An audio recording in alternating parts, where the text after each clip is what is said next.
Muy buenas tardes. Hoy empezamos con la tercera semana y la tercera parte del módulo número 8 del curso de Buenas Prácticas en 03, titulado El nacimiento del habla. Y hoy Mar, la profesora que nos acompaña a lo largo de este periodo para tratar precisamente este tema, es la que nos va a explicar de qué trata esta tercera semana. Mar, cuando tú quieras.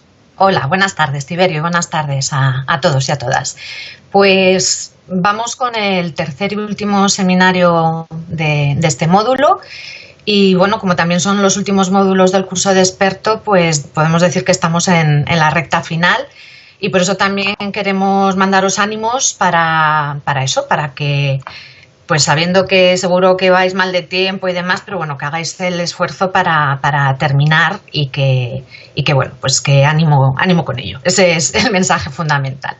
Bueno, pues vamos, como decíamos, con este tercer seminario que está centrado en el trabajo que había que hacer para esta tercera semana y como ya os habíamos explicado, pues esta última semana está centrada en este último bloque, que es la práctica del desarrollo del lenguaje, como podéis ver aquí, ¿de acuerdo? Esta tercera semana está ya centrada sobre todo en, digamos, las aplicaciones más prácticas de todo lo que hemos visto a lo largo del módulo. Por eso lo llamamos la práctica del desarrollo del lenguaje. Y bueno, pues lo que os proponemos en esta tercera semana es de alguna forma cristalizar todo lo que hemos ido viendo a lo largo de las otras dos, con contenidos más de tipo conceptual y bueno, pues más teórico, aunque por supuesto la práctica siempre ha estado presente, pero como os decía, pues intentar ahora ya cristalizar y aplicar lo que hemos estado viendo en las semanas anteriores. Por eso, y como habréis podido ver en el muro, ¿no?, del módulo, pues en esta tercera semana ya lo que hemos puesto es como final este cuaderno de trabajo, como una especie de portfolio, ¿no?, que nos va a permitir, como os decía, el que vosotros ya hagáis aportaciones acerca de cómo trabajar de forma práctica este aspecto del desarrollo del lenguaje y el desarrollo del habla. Bien, en este seminario lo que vamos a hacer es daros algunas pautas y también va a servir un poco de resumen, como os decía, de aspectos que ya hemos ido tratando. Entonces, os vamos a dar algunas ideas claves, como veis aquí en esta diapositiva, sobre qué aspectos tener especialmente en cuenta para la elaboración que vais a hacer, el diseño que vais a hacer de una serie de actividades y de recursos en torno al desarrollo del habla y del lenguaje. Por eso, como se os pone aquí, en este material que por cierto ha elaborado Tiberio y que ha compartido conmigo, pues por eso hablamos de algunas ideas claves para comprender la estrategia estimuladora, ¿no? ¿Cuál es nuestro papel a la hora de estimular y favorecer el desarrollo del lenguaje de nuestras niñas y niños? Entonces, bueno, pues en estos 10 puntos, como os decimos, planteamos claves, ¿no?, que vosotros luego vais a poder desarrollar en la parte más práctica. Una de las claves que creemos que es fundamental es favorecer el desarrollo, pero trabajando desde lo que se puede hacer. Es decir, es muy importante tener en cuenta el nivel, ¿no?, en el que está cada niño o cada niña para trabajar desde lo que es capaz de hacer.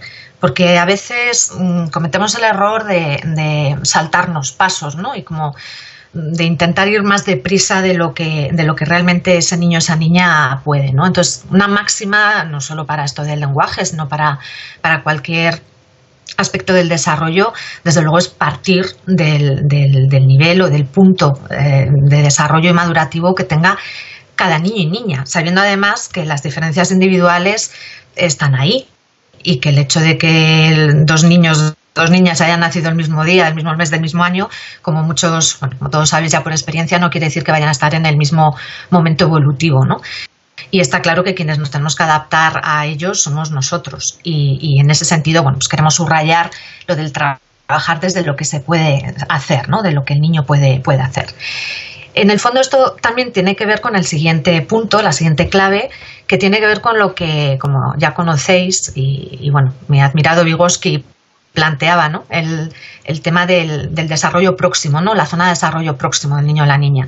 Entonces, bueno, realmente ahí nuestro papel como educadores, como educadoras, como adultos, está precisamente en trabajar en esta zona de desarrollo próximo. Es decir, sabiendo dónde está el niño, como decíamos hace un momento, el ver a través de nuestras mediaciones y de las intervenciones, de las estrategias metodológicas y los recursos, cómo hacer que el niño pueda avanzar desde el punto en el que está, ¿no? Entonces, todos estos conceptos de constructivismo, ¿no? Como os decía, de Vygotsky, de la zona de desarrollo próximo, etcétera, que bueno, muchas veces las estudiamos desde un punto de vista teórico, pero que realmente luego tenemos que ser conscientes de cómo son conceptos clave a la hora de llevar a cabo nuestro trabajo, ¿no? en educación infantil. Una tercera clave que os planteamos es el entender todo el aspecto, ¿no? de la neurología, del sistema nervioso, como os ponemos ahí, que actúa realmente como un todo, ¿no? Y que precisamente cuando trabajamos con el niño desde esa perspectiva global, que es la que se viene defendiendo en este curso de experto a lo largo de todos los módulos, está claro que vamos a poder conseguir una mejor estimulación o una mejor no sé, ofrecerle al niño experiencias, ¿no? Más ricas, más complejas.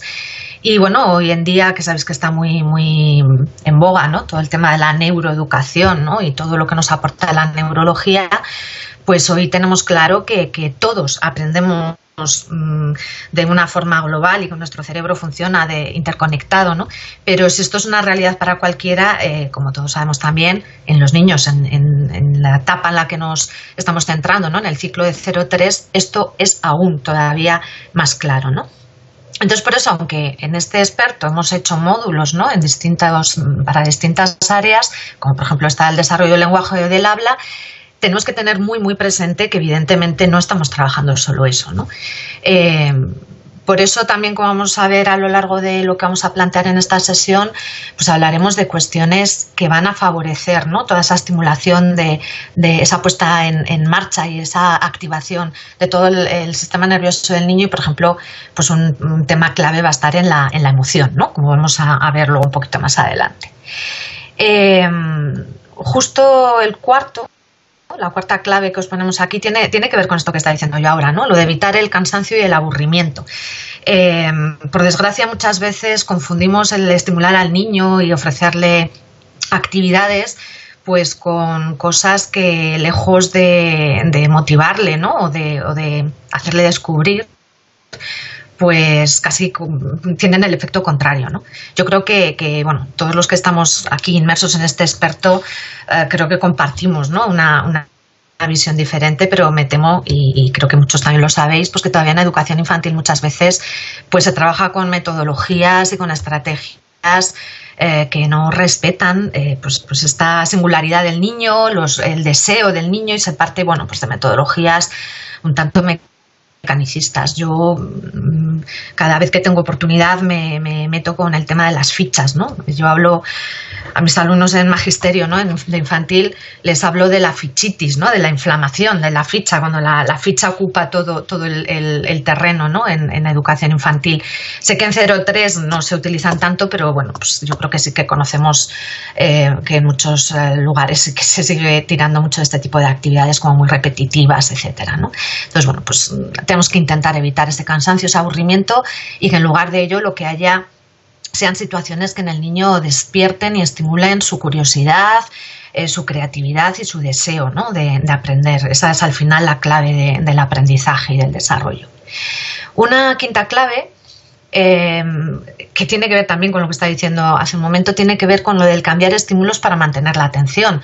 Por eso en otros de los módulos que habéis trabajado, ¿no? Con el de entornos vitales de aprendizaje, el de los lenguajes expresivos, etcétera, etcétera, pues habéis trabajado ya todo esto, ¿no? Y el ver lo importante que es eso, el trabajar todos los lenguajes expresivos, que son tantos, ¿no? Como decía Malaguzzi, los 100 lenguajes. Entonces, bueno, pues intentar, ¿no? El que haya esa riqueza de ambientes de aprendizaje que, como os digo, en otros módulos habéis trabajado mucho más a fondo. Otra clave la sexta que tenemos aquí, utilizar el contraste para la comprensión de conceptos. Bueno, hablando del lenguaje, está claro que el lenguaje es un vehículo, como decía Vygotsky, el principal vehículo de desarrollo cognitivo, ¿no? El agente de desarrollo cognitivo por antonomasia. Por eso, a través del lenguaje, los niños y niñas van adquiriendo conceptos que van a ser claves, ¿no? en otros aprendizajes.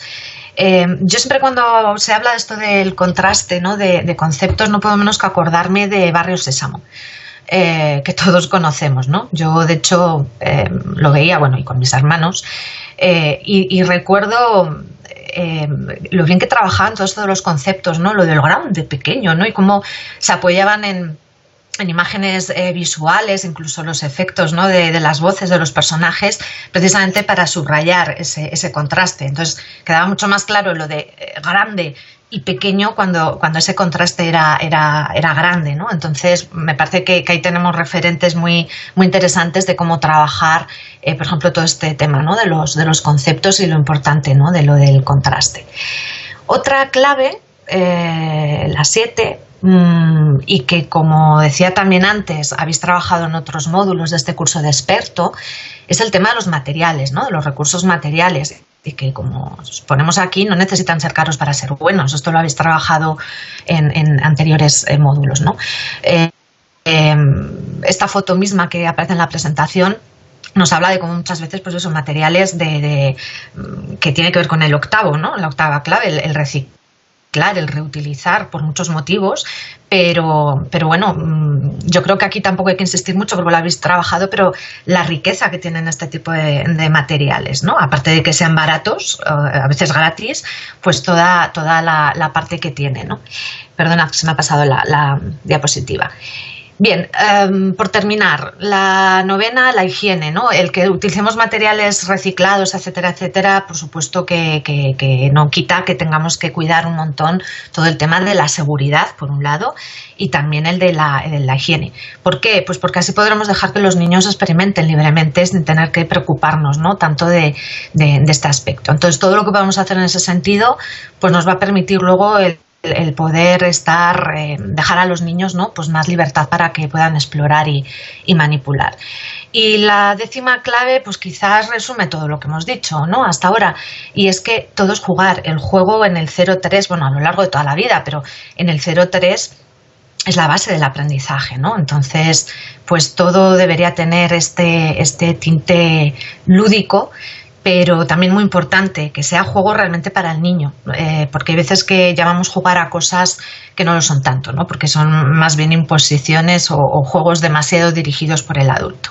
Como esto también lo habéis trabajado en otros módulos, pues no voy a insistir demasiado, pero creo que sí que es muy importante el que tengamos claro que el juego es el motor del aprendizaje y del desarrollo en estas edades. Y no sé si, Tiberio, ¿quieres añadir algo más? No, por mi parte creo que está todo claro, así que adelante, sigamos. Pues seguimos.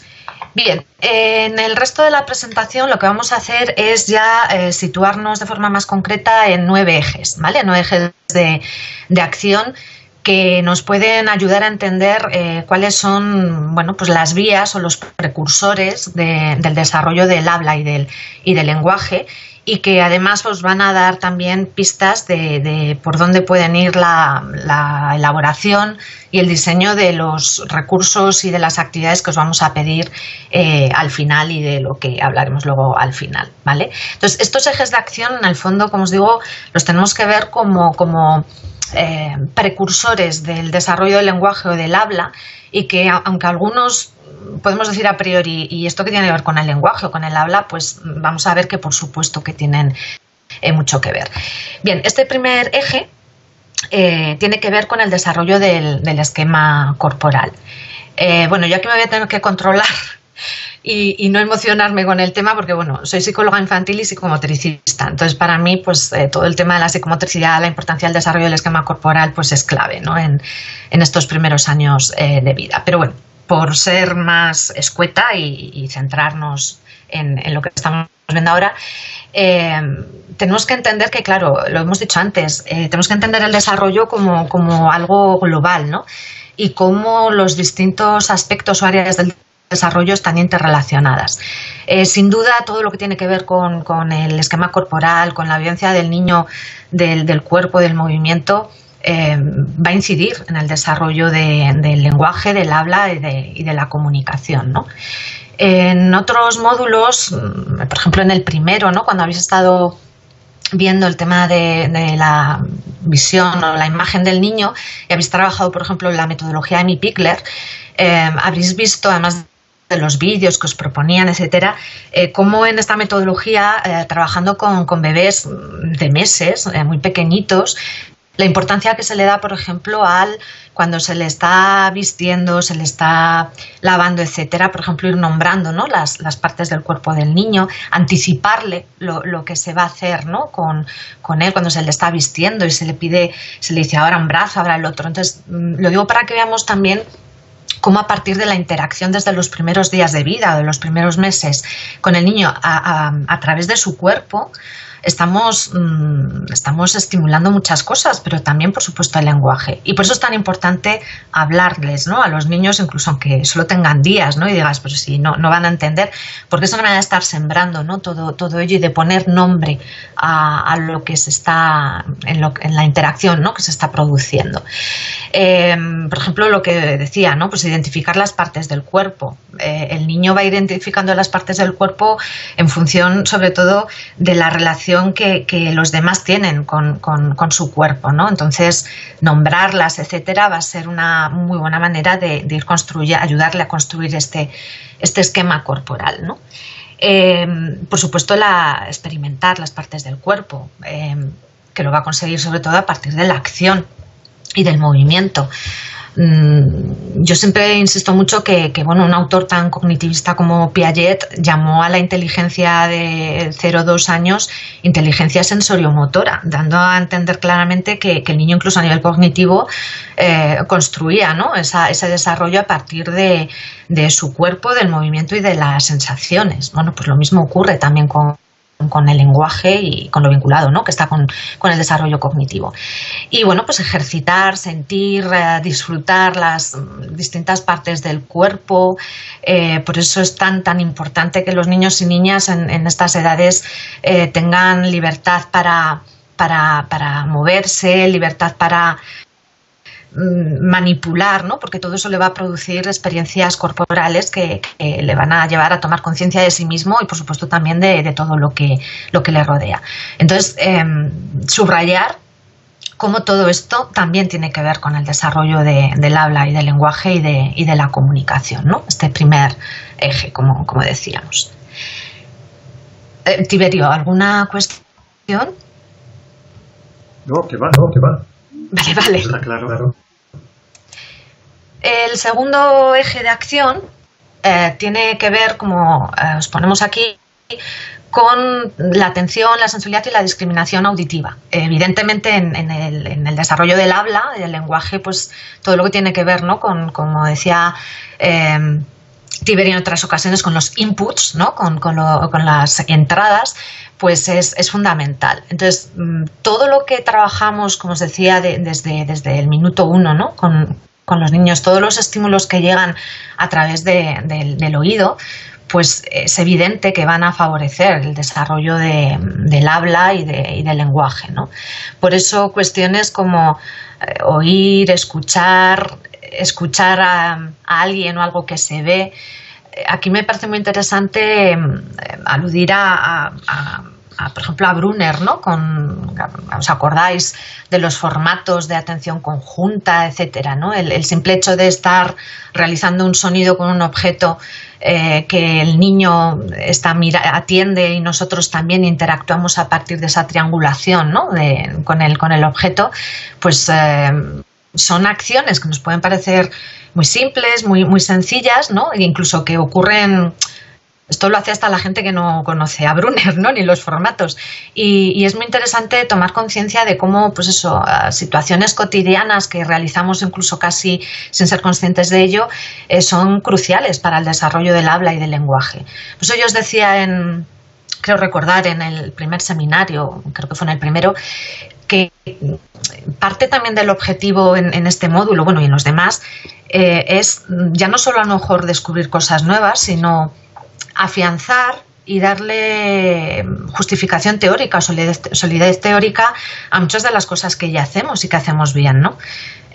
Por eso me parece muy importante el relacionarlo, ¿no? Pues con muchas de las cosas que habéis estudiado en vuestra formación inicial y de las lecturas, ¿no? Que se os han dado, porque creo que es muy, muy importante eso, el que nos demos cuenta de que muchas veces las cosas que ya estamos haciendo son cosas muy valiosas, pero tenemos que tener claro por qué lo son, ¿no? Y por eso gran parte de estas cuestiones que os ponemos aquí, ¿no? Pues parecen simples, pero todas ellas y en su conjunto y en el día a día, pues son lo que consiguen, entre otras que estamos viendo, el que se vaya produciendo ese desarrollo, ¿no? del habla y del lenguaje.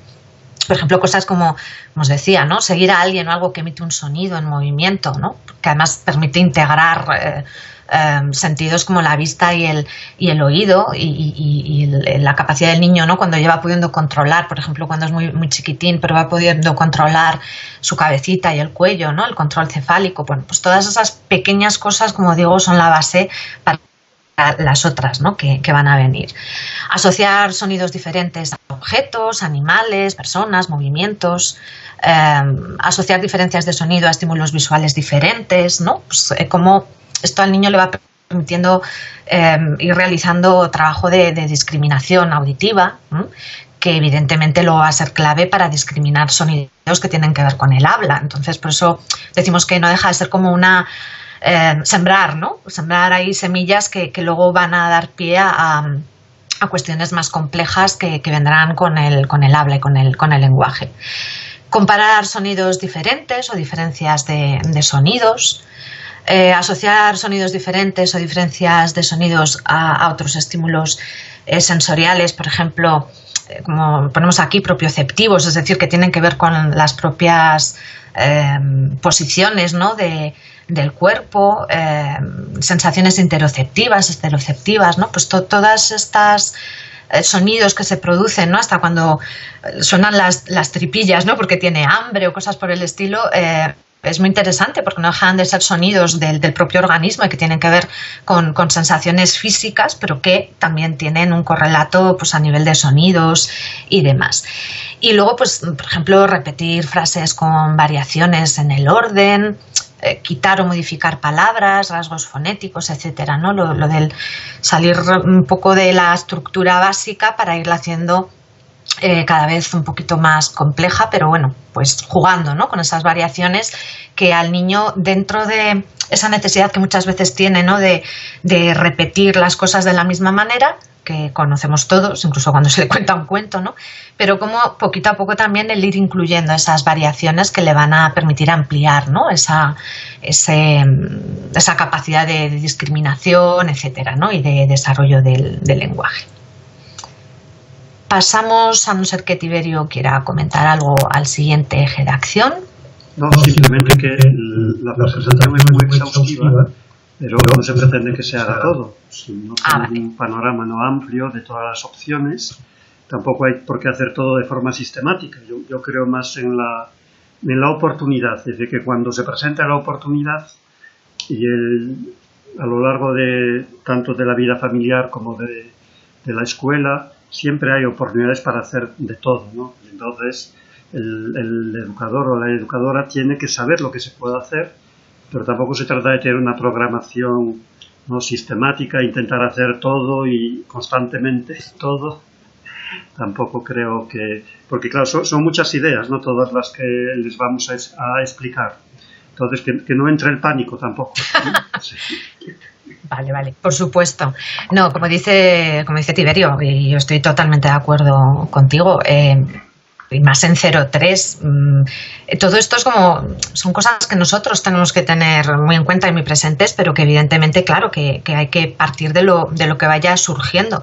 Por eso en los módulos anteriores y con las metodologías que en este curso de experto hemos propuesto y la imagen de niño y niña que hemos planteado desde el principio, pues yo creo que vamos precisamente en la línea de que no podemos programar y hacer las cosas de forma sistemática, sino que, bueno, pues pues ofrecer, ¿no? Generar, como habéis visto en otros módulos, escenarios, ambientes o paisajes de aprendizaje, propuestas muy abiertas, donde, como decía yo hace un momento, bueno, pues el niño tenga libertad para tener iniciativa, para poder elegir y, por supuesto, pues luego es que va a haber siempre, por fortuna, un montón de imprevistos y hay que verlos como una fuente de posibilidades, efectivamente. O sea que, como dice Tiberio, aquí estamos como desgranando, desmenuzando todas estas cuestiones que nos resultan claves para favorecer el desarrollo del habla, del lenguaje, pero que evidentemente, claro que no, incluso en los recursos y actividades que planteéis,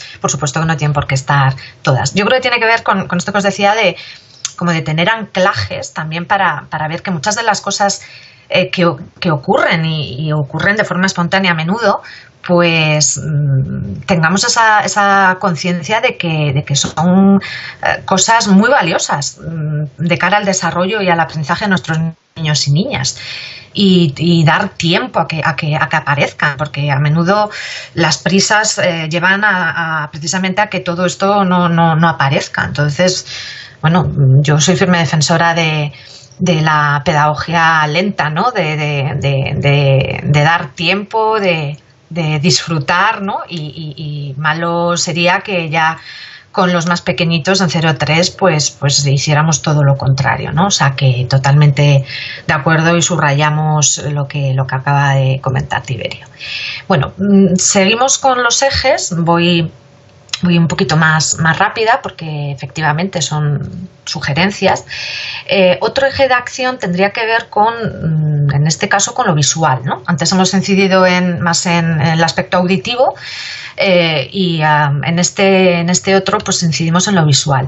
Teniendo en cuenta, como decía yo también antes, que lo estamos desmenuzando, pero sabiendo que luego todo esto evidentemente va a ocurrir de forma simultánea, es decir, los estímulos tienen componente visual, componente auditivo, táctil, ¿vale? Entonces, ahora estamos haciendo una cosa un poco extraña, que es como diseccionar, ¿no? Como por partes, pero de cara pues a que nosotros también lo tengamos más claro, pero sabiendo que luego todo esto va a ocurrir de forma entrelazada, ¿no? De forma global. Es más, las actividades que planteemos deberían ser actividades lo más globalizadas posible para responder a la naturaleza global de los niños y niñas en estas edades, ¿no?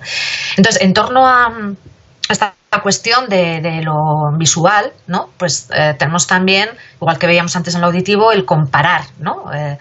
Objetos, animales, personas, etcétera.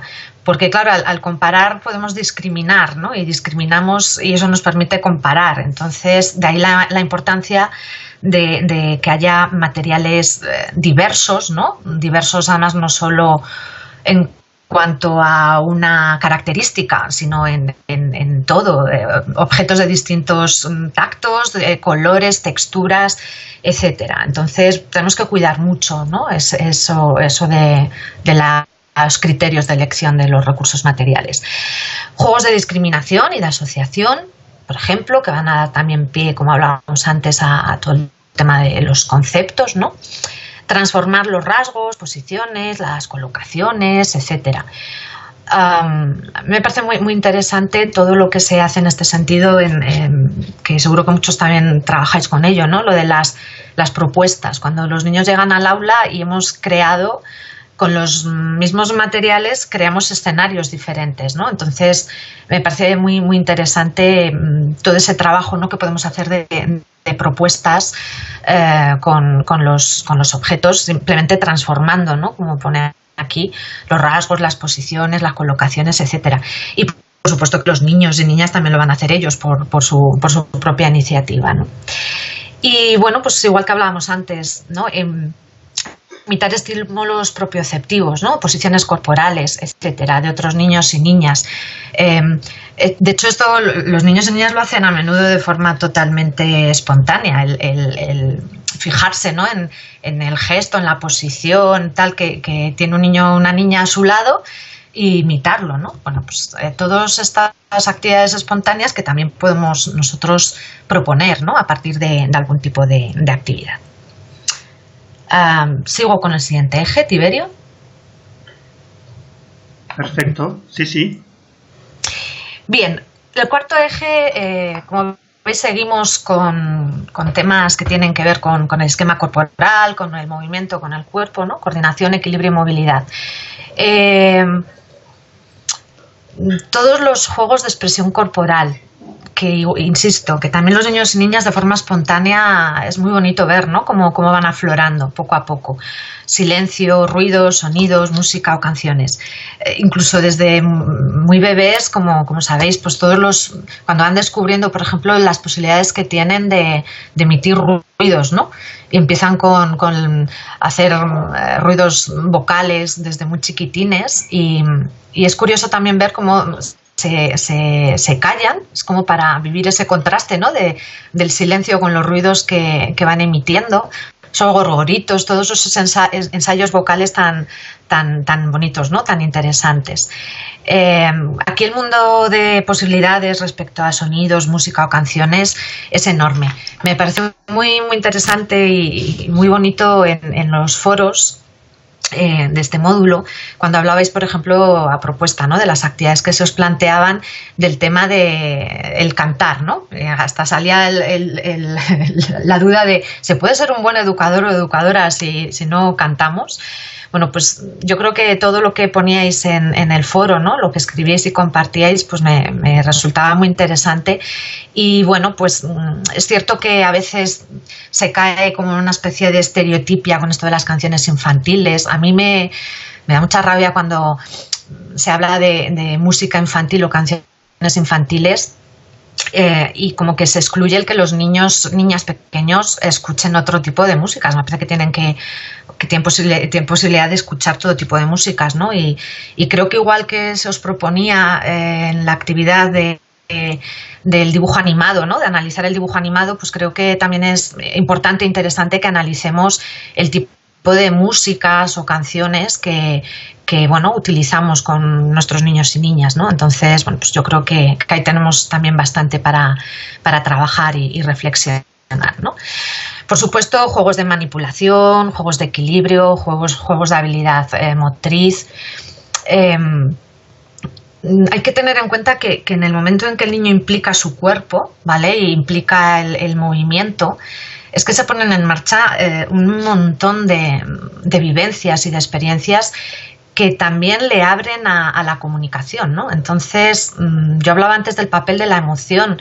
Claro, cuando un niño está experimentando, ¿no? Sensaciones motrices, sensaciones corporales, es curioso porque suele acompañarlas muchas veces de expresiones vocales, bueno, aparte de expresión corporal en general, ¿no? Entonces, bueno, pues creo que es muy importante el que nos demos cuenta del papel que tiene la emoción como activador del aprendizaje, del desarrollo, del bienestar, y por eso pues también tendremos que revisar, como os decía, en todos estos juegos, ¿no? que propongamos, bueno, pues cuál es el papel, ¿no? Que tiene ahí la emoción. Por eso os decía antes que habría que revisar también a veces cosas que llamamos juegos, hasta qué punto lo son, ¿no? Otra pregunta, ¿no? Que dejamos ahí a la hora de reflexionar y analizar nuestra práctica. Pasamos a un quinto eje que tiene que ver con la organización espaciotemporal, ¿no? Muy ligado también, porque no deja de ser otro componente también del esquema corporal. Todos los conceptos espaciotemporales, visuales, auditivos y motrices, que además, como conceptos complejos que son, por supuesto que el niño y la niña tienen que ir construyendo progresivamente y desde pequeñitos, ¿no? Por ejemplo, en la metodología de Mipikler se le da muchísimo valor a todo el tema de las rutinas, ¿no? Todo lo que tiene que ver con, como hablábamos antes, de anticiparle, por ejemplo, a los niños en los cuidados, en la alimentación y en todo, anticipar, porque eso a los niños les permite ir estructurando el tiempo. El que haya un orden, no rígido, pero un orden, también ayuda al niño a ir realizando esa estructuración espacial, ¿no? El que los propios niños puedan ser los que, porque tenemos una disposición de los materiales, del mobiliario, etcétera, sean ellos mismos los que pueden coger los materiales, volverlos a recoger, por ejemplo, como habéis visto en en el módulo de matemáticas, ¿no? Claro, los niños están trabajando un montón de conceptos a través de estas actividades. Y que por eso me parece tan interesante, como os decía antes, de cosas que a lo mejor hacemos sin darles demasiado valor, el ver cómo al revés estamos trabajando aspectos muy, muy importantes, ¿no?, del desarrollo de nuestros niños y niñas. En el siguiente eje de acción seguimos con el movimiento, pero centrándonos más en lo que es la coordinación oculomanual, o como más centrado en la motricidad fina, ¿no? Y por eso vemos aquí una serie de propuestas, como los juegos manipulativos, juegos de sonorización, ¿vale? Donde también van a aparecer experiencias que al niño le ayudan en este desarrollo, ¿no?, del habla y de la comunicación. Como ya habéis visto en otros módulos, y yo creo que es una de las, no sé, de las cuestiones que todos hemos defendido en este módulo, la importancia de observar nosotros, el adulto, de observar al niño o la niña. Me parece maravilloso cuando observamos estos juegos, ¿no?, de manipulativos de los niños y niñas desde muy pequeñitos. No sé cómo explicar, el interés, incluso la vehemencia muchas veces que ponen en tareas aparentemente, bueno, pues no importantes, como es meter bolitas en una botella, sacar algo. Claro, este tipo de actividades, además, le están dándole la posibilidad de trabajar conceptos complejos como dentro, fuera, arriba, abajo, etcétera, que van a ser claves luego en el desarrollo de otras muchas cuestiones, ¿no? Entonces, bueno, pues ese saber mirar, ¿no?, y el observar cuando están los niños jugando a su bola, ¿no?, como solemos decir, pero también porque les hemos provisto de materiales que dan pie a ello, me parece algo, bueno, pues que es un privilegio. Quienes trabajáis y, bueno, trabajamos de alguna manera con niños pequeños, me parece que eso es algo que no tiene precio, ¿no?, el poder observarles y ver todo este trabajo que hacen. Además, muchas veces quizás los adultos, como no sabemos ver la importancia que tiene para el niño, el cómo a veces les interrumpimos o no sé, como que si no está el adulto llevando la batuta, la cosa no es seria, cuando es más bien todo lo contrario. Entonces, bueno, pues me parece muy, muy, muy bonito y muy necesario el que reflexionemos también sobre el papel que tienen este tipo de actividades, ¿no? Interacciones humanas auditivas con objetos, animales o plantas, ¿no? Pues todos los sonidos y todas las experiencias sensoriales, ¿no?, que se pueden realizar con todo este tipo de situaciones. Yo cuando leía esto de las interacciones humanas auditivas con objetos, etcétera, me acordaba de hace unos años, porque fue como algo muy mágico, ¿no?, que fui a ver un espectáculo de Mayumana, no sé si habéis ido a alguno, que todo era música pero a partir de objetos, ¿no? Y recuerdo que cuando salíamos la gente del teatro, además fue todo como interactivo, al salir del teatro pues coincidíamos gente yendo por la misma calle y fue muy, muy bonito porque nos fuimos fijando en el ruido que íbamos haciendo, además había llovido, el ruido que íbamos haciendo al andar, y fue muy bonito porque al final fue como que de forma espontánea y con gente que no conocías de nada, hicimos también ahí como una experimentación de sonidos a través de lo que podíamos hacer nosotros, ¿no?, pues pisando, etcétera. Y luego pensándolo dices, pues es que esto los niños lo hacen cada 2 por 3, ¿no? Entonces, bueno, pues ya os digo, fue para mí como un momento de estos de insight que dices, qué pena, ¿no?, que a veces perdamos esta capacidad que tienen los niños y que muchas veces también los adultos acabamos haciendo que los niños vayan también perdiendo para cosas más serias, ¿no?, como ocurre a menudo. ¿Alguna cuestión, Tiberio? No, quería comentar, creo que se comenta en algún momento, pero que la idea de juego cuando en este periodo no tiene mucho que ver con una definición que dio precisamente Piaget, cuando decía que el juego es lo que tiene un fin en sí mismo, ¿no?, lo que produce el placer en sí mismo. Es decir, que no son juegos, por lo tanto, pensados para ganar o con una finalidad de alcanzar cualquier resultado, sino que el simple hecho, eso durante los 2 primeros años, pero el tercero también de igual forma, ¿no? Cualquier movimiento produce placer, de ahí el pataleo, de ahí los balbuceos, es decir que esos son juegos, ¿no? Cuando hablamos de juegos sensoriales son ese tipo de vivencias que por lo tanto no tenemos que pensar en juegos, mucho menos de juegos de reglas, ni tampoco con juegos que tienen algún tipo de resultado o de finalidad. El fin es el propio juego en sí mismo, es jugar como cuando estás colocando cubos unos encima de otros y los tiras y los vuelves. Es el placer de la actividad por la actividad, ¿no? Uh-huh. Exacto, eso es. Bueno, seguimos con otro eje, como os decía son 9, vamos por el 7º. Y bueno, a mí este me parece clave, ¿no? La expresividad emocional, lo veníamos diciendo ya, ¿no? El papel que tiene la emoción y por eso el buscar que los niños puedan expresar, ¿no? las emociones de forma libre y que haya cosas que les produzcan emociones, ¿no?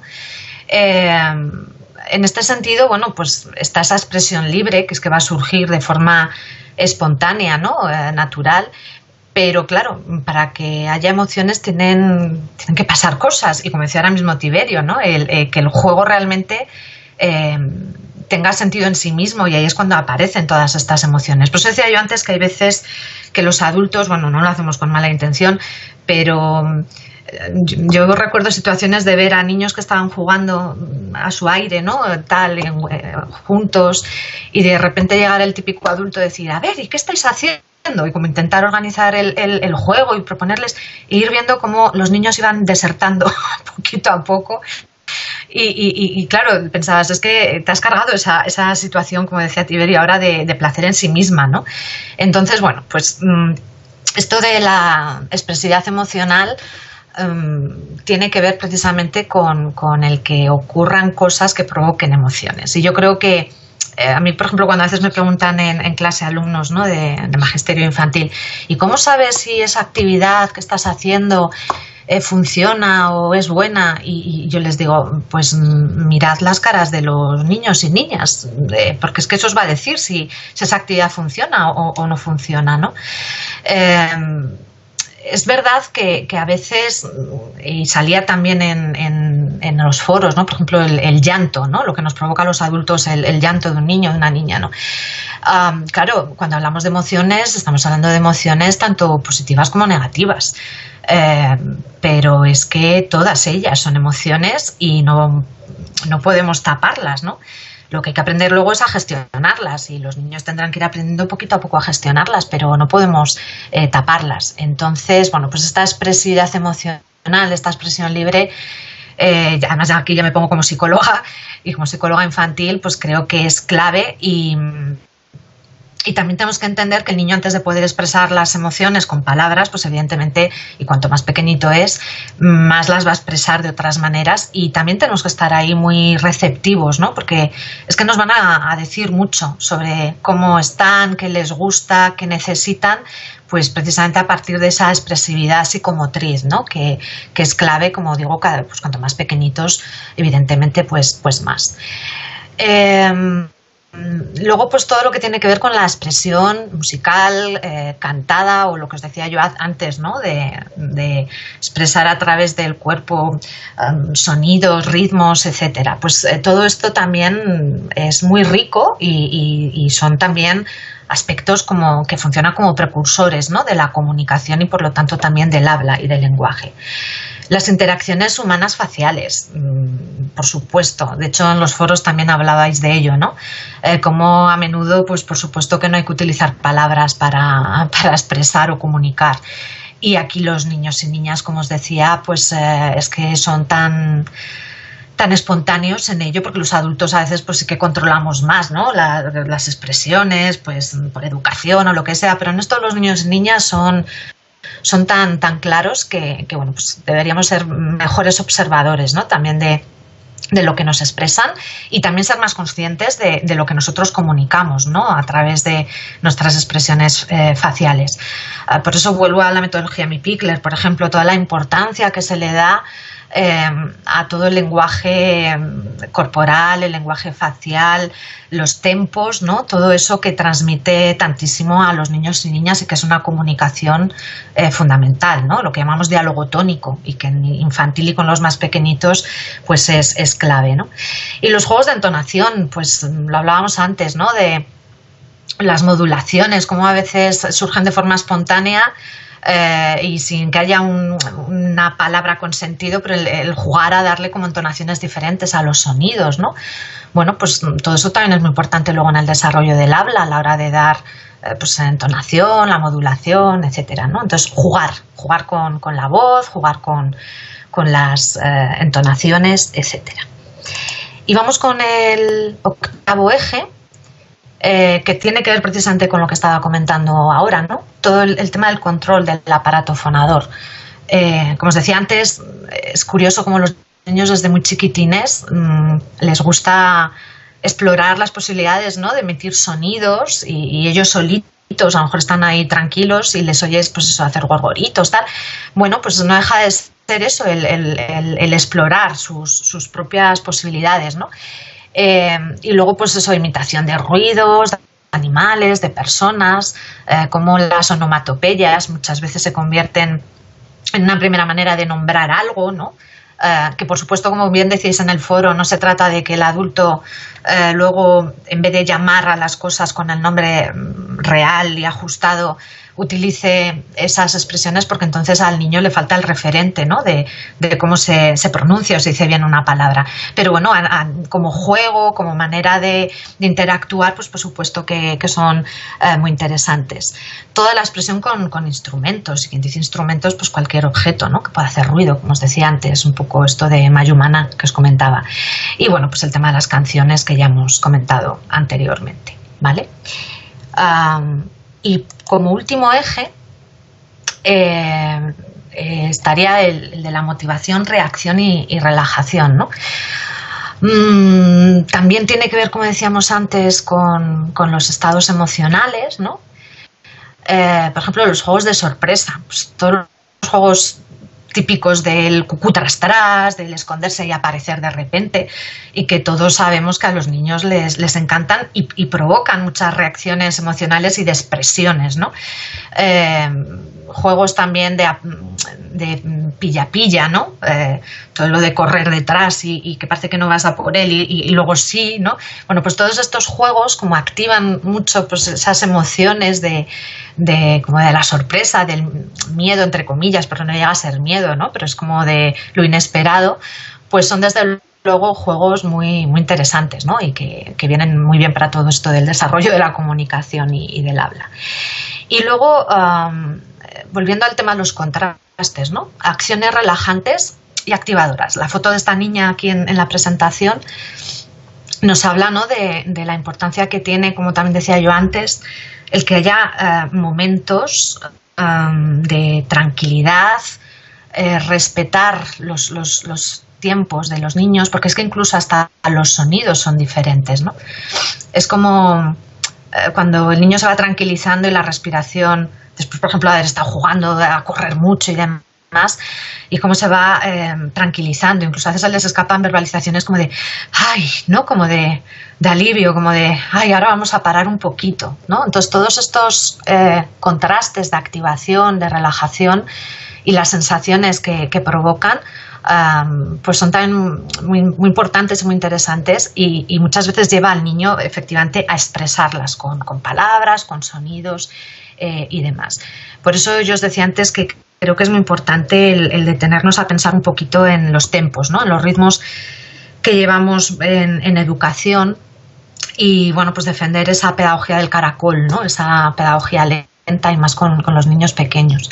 Yo en algunas escuelas que conozco y que visito y demás, me he visto y me comentaban que a veces había surgido un poco por casualidad y yo las llamo las zonas chill out y es como en algunas aulas, que tampoco son especialmente grandes, pero como en algunas aulas lo que se ha visto es que viene muy bien tener como una zona de relax, pues solo de zona de chill out.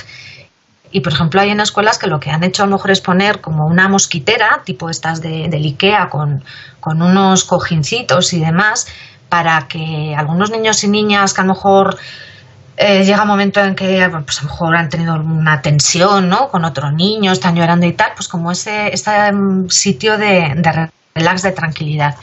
Y en algunos casos que me decían que hasta niños que todavía ni caminaban, de irse gateando, como de ellos mismos notar, ¿no?, esa necesidad como de hacer un KitKat, ¿no?, un paréntesis, y de cómo ir allí a buscar como ese momento de paz. Y hay veces que con 1 minuto o 2 les basta y luego salen y ya están otra vez como preparados para la acción, ¿no? Entonces, bueno, pues como que este juego de la calma con la activación, momentos también muy, muy buenos para esto podrían ser pues los que tienen que ver con los cambios, ¿no? Por supuesto, pues en el momento de descansar, de dormir, la comida, bueno, pues como que haya esas alternancias, ¿no?, de ritmos, que creo que también son muy interesantes, y que incluso en la comunicación, ¿no?, y en el lenguaje y en el habla, pues también están muy presentes. Es decir, también que haya espacio para el silencio, porque bueno, pues el silencio también es comunicación y también permite al niño bueno, pues expresar otras cosas, bueno, al niño y a todos. Yo creo que nos vendría muy bien a todos. Y con esto tendríamos un poco este panorama que ha pretendido daros pistas, ¿no?, o pautas de aspectos que nos pueden resultar claves a la hora de diseñar, pues eso, estrategias, recursos, actividades de cara a desarrollar, ¿no?, el habla y la comunicación. No sé si quieres añadir algo más, Tiberio. Recalcaría solo el papel fundamental que tiene la mirada cuando interactuamos con los niños, porque eso se percibe perfectamente cuando hablas a un niño y lo miras a los ojos, él se da cuenta que le estás hablando. Y si le hablas mirando hacia otro lado, de repente él cambia la cara y siente como se da cuenta, ¿no?, que no le estamos mirando. Por tanto, hay un elemento dentro de la función fática del lenguaje, ¿no?, digamos, de contacto, que tiene mucho que ver con los ojos y con la mirada y evidentemente todo lo que rodea al rostro, ¿no?, cuando hablamos. Y esos elementos son muy importantes. A veces, sobre todo en la escuela o en casa, cuando estamos muy atareados, pues claro, dejamos de prestarle atención porque estamos haciendo otras cosas, pero es conveniente cuidarlo y prestarle atención de vez en cuando, porque la mirada es un elemento de contacto fundamental. Sí, sí, totalmente de acuerdo. Es más, incluso cuando queremos que el mensaje llegue de una forma muy especial, el ponernos a su altura, ¿no? Los que somos bajitos, como es mi caso, pues es verdad que muchas veces la sensación de que te hablen siempre como desde arriba, ¿no?, pues cambia cuando el contacto visual también se produce a la misma altura. Entonces, cuando a un niño, una niña, le queremos hacer llegar de una forma muy especial el mensaje, el hecho, como tú dices, ¿no?, de que haya contacto visual, pero que es que incluso físicamente, ¿no?, bajemos a su nivel, pues agachándonos, etcétera, pues es fundamental. Y yo creo que aquí, como bien dices, no tenemos más que recurrir a la empatía, es decir, a ponernos nosotros en el lugar, ¿no?, del niño o la niña, y ver efectivamente qué cosas funcionan en la comunicación, pero también con nosotros, ¿no? Y bueno, pues ahí es verdad que los adultos muchas veces pues nos olvidamos, lo que dices tú, ¿no?, las prisas, tal, y tenemos que ser conscientes de que hay que cuidar mucho todos estos componentes más pragmáticos, ¿no?, del lenguaje. En ese sentido, por ejemplo, cuando hemos hablado antes de juegos, de interacción, etcétera, me parece muy, muy interesante, luego por si alguien quiere profundizar en ello. Por ejemplo, Brunner planteaba en todos estos juegos que él llamaba, ¿no?, o interacciones de atención conjunta o formatos de acción conjunta, cómo estamos trabajando también habilidades y competencias que tienen que ver con la comunicación. Él, por ejemplo, habla de un juego muy básico que todos hacemos con los niños y niñas, que es, por ejemplo, lo del uno enfrente del otro, jugar a tirarnos la pelota, ¿no? Por ejemplo, sentados, pues lanzar con los más chiquitines, lanzarnos la pelota uno a otro. Y Brunner hace ahí un análisis muy bonito, muy interesante de todas las competencias y habilidades que son muy similares a las que luego tenemos que utilizar en la comunicación a través del lenguaje, ¿no? o hablada. Entonces, por eso decía yo antes que hay muchas actividades y muchos juegos que hacemos con los niños que no les damos a lo mejor mucha importancia y que desmenuzándolos y analizándolos desde estas teorías y de estos autores, pues descubrimos que al final son juegos muy interesantes, muy importantes de cara al desarrollo, en este caso del lenguaje, pero por supuesto de otras muchas cuestiones, ¿no? Bueno, pues pasamos ya estamos terminando. Hablaros de lo que os pedimos para este cuaderno de trabajo final, ¿vale? Tenéis en el foro, ahora os lo enseño, ¿vale? Tenéis en el foro ya creado en la tercera semana una carpeta de entrega para este trabajo, este cuaderno de trabajo, ¿vale? Y también tenéis un foro por si hubiera alguna consulta, alguna duda sobre esta actividad, ¿vale? Entonces veréis que en el muro del módulo la tercera semana solamente tendrá también el seminario que estamos ahora mismo grabando, ¿vale? Estará el seminario y, como os digo, la carpeta para la entrega del cuaderno, que es una de las actividades que tenéis que entregar, y el foro para si hay alguna duda, que ahí es donde os atenderé yo, ¿de acuerdo? Bueno, pues lo que os vamos a pedir sería que realicéis unas actividades, ahora después os decimos cuántas, y por ayudaros a sistematizar, ¿no? La actividad, como os ponemos aquí, os pedimos que penséis cuál es el objetivo de esa actividad, qué recurso o qué recursos vais a utilizar para la misma, lo que es la actividad en sí, y una pequeña evaluación de la actividad, ¿vale? Esos serían como los 4 puntos a tener en cuenta a la hora de diseñar las actividades. Y os vamos a pedir también recursos, la elaboración de recursos. Y lo mismo, pues aquí tenéis cuáles serían, digamos, los aspectos que tendréis que definir, ¿no? O que explicar en este recurso, que sería también la finalidad, qué materiales se van a utilizar para realizar este recurso, qué proceso de elaboración requiere, perdón, que se me ha ido ahora, proceso de elaboración, y también una evaluación de ese recurso, ¿vale? Se os pide lo que es ya la actividad a entregar en un mismo documento, sería 3 recursos, ¿vale? Para la estimulación del habla, siguiendo los puntos que os acabamos de comentar, describirlos y adjuntar alguna fotografía. Por ejemplo, aquí en esta diapositiva, ¿no? Pues veis que se han elaborado una serie de recursos y pues se ven los materiales que se han utilizado y también se ve un poquito ahí el proceso de elaboración. Os sirve ahí un poquito de ejemplo, ¿vale? Y os pedimos también que diseñéis 5 actividades para la estimulación del habla. Para ello os podéis basar y aprovechar pues, en muchas de las pautas que hemos estado viendo hoy, aparte de todos los contenidos que hemos ido trabajando en el módulo, ¿no?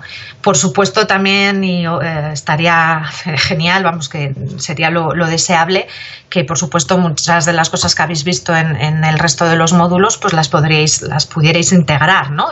y aprovechar también para estas actividades y recursos que os pedimos que entreguéis. En principio, como ya sabéis, y siguiendo el calendario, pues este módulo y todos, porque estos ya son los últimos, terminaría este domingo, ¿vale? Entonces, pues en principio la fecha de entrega sería para este domingo, ¿vale? Y como os he dicho, en el espacio que os hemos comentado. Si hubiera alguien que por alguna circunstancia no le diera tiempo, pues se pone en contacto con Tiberio o conmigo, ¿vale? Sí, casi que mejor conmigo porque me ocupo más de esta última parte, y pues ya veríamos cómo hacer. Pero yo creo que también por vosotras, pues es importante el que vayáis cerrando, ¿no? Con cosas del módulo, pues para ir terminándolo, ¿vale? Y creo que con esto terminamos. terminamos, pero más que terminar, como os ponemos aquí, seguimos. ¿Vale? No sé si quieres añadir algo más, Tiberio. No, que siempre repito con todos los estudiantes de cualquier curso que no tengan nunca miedo ni en compartir con nosotros sus incertidumbres, sus dudas, sus bloqueos, o en plantear las dificultades que puedan tener y buscaremos soluciones, ¿no?, para flexibilizar las entregas y que puedan culminarlo lo mejor posible. Antes de hacer las cosas de forma precipitada y a medias, yo creo que es procedente pues aplazarlo si es necesario, pero hacerlo bien para asegurarnos del aprendizaje y que se quiten de encima pues todas esas telarañas que a veces nos acompañan sobre el que dirá el profesor, si le pregunto, si le digo, si etcétera. Pues estamos para eso, así que nada de eso nos da miedo. Ya creo que hemos escuchado cualquier cosa, así que nada nos da miedo, somos intrépidos. Pues sí, la verdad es que sí. Bueno, simplemente lo que os decía, ¿veis? Aquí está lo que os comentaba en el muro del módulo de la tercera semana, lo que os decía, el foro para las dudas que podáis tener sobre el cuaderno de trabajo y la entrega del cuaderno de trabajo con lo que os pedíamos de las actividades y los recursos. Simplemente eso. Pues por mi parte, Tiberio, doy por terminado el seminario. No sé si quieres añadir algo más. Nada más, nos despedimos y aquí nos despedimos de la sesión, pero bueno, saludamos de paso a todos los que nos verán en diferido y que se animen para poder continuar. Hasta luego. Hasta luego, gracias.